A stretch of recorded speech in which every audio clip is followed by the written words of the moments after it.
Auto immune बीमारियों को कैसे ठीक किया जा सकता है। शर्त इतनी है कि आप उसका सही तरीका जानें। आज ऑटो इम्यूनिटी के कुछ प्रमुख कारणों पर और उसके उपाय पर चर्चा करेंगे। पहला है लीकी गट, आंतों का रिसाव। आंतों का रिसाव प्रणालीगत रूप से सूजन की ओर ले जाता है, जिससे टी कोशिकाएं सूजन रोधी प्रकारों से हटकर सूजन समर्थक प्रकारों की ओर झुक जाती हैं। आपकी रोग प्रतिरोधक क्षमता मतलब प्रतिरक्षा प्रणाली का लगभग 80% हिस्सा आंत में होता है, और यदि आपकी इंटेस्टाइन मतलब आंत ठीक से काम नहीं कर रही है तो संभवतः आपकी हर बीमारी का प्राथमिक कारण यही है। एक स्वस्थ आंत एक चयनात्मक अवरोध के रूप में कार्य करती है, लेकिन जब यह परत क्षतिग्रस्त हो जाती है मतलब लीक गट, जिसके कारण विषाक्त पदार्थ और बैक्टीरिया जैसे हानिकारक पदार्थ रक्त के प्रवाह में रिसने लगते हैं, जिससे दीर्घकालिक सूजन उत्पन्न होती है, और यह coeliac, IBS, autoimmune disease जैसी स्थितियां पैदा करती है।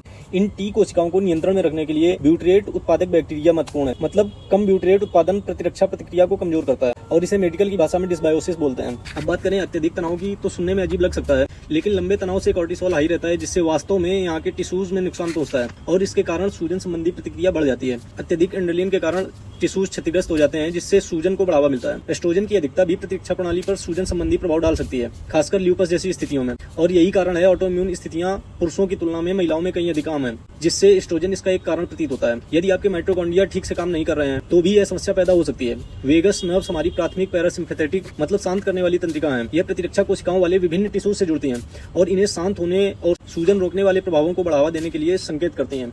साफ साफ कहें तो ये खुद ही ऑटो इम्यून में महत्वपूर्ण है। आपका खाना अलग अलग प्रकार का होना चाहिए। प्रतिरक्षा प्रणाली में ऐसी कोशिकाएं होती हैं जो तेजी से विभाजित और विभेदित होती हैं। इन प्रक्रियाओं के लिए zinc, vitamin A, C, D आदि बहुत सारी चीजों की आवश्यकता होती है ताकि ठीक से काम हो सके।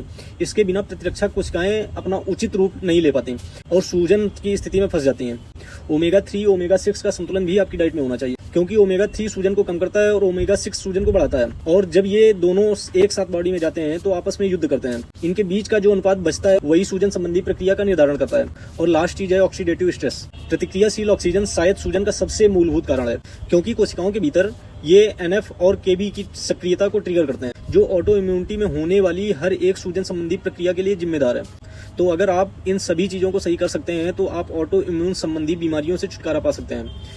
इसको कैसे ठीक करना है, अगर इस पे वीडियो चाहिए तो कमेंट करो। Immunity be your own coach, stay healthy. Thank you.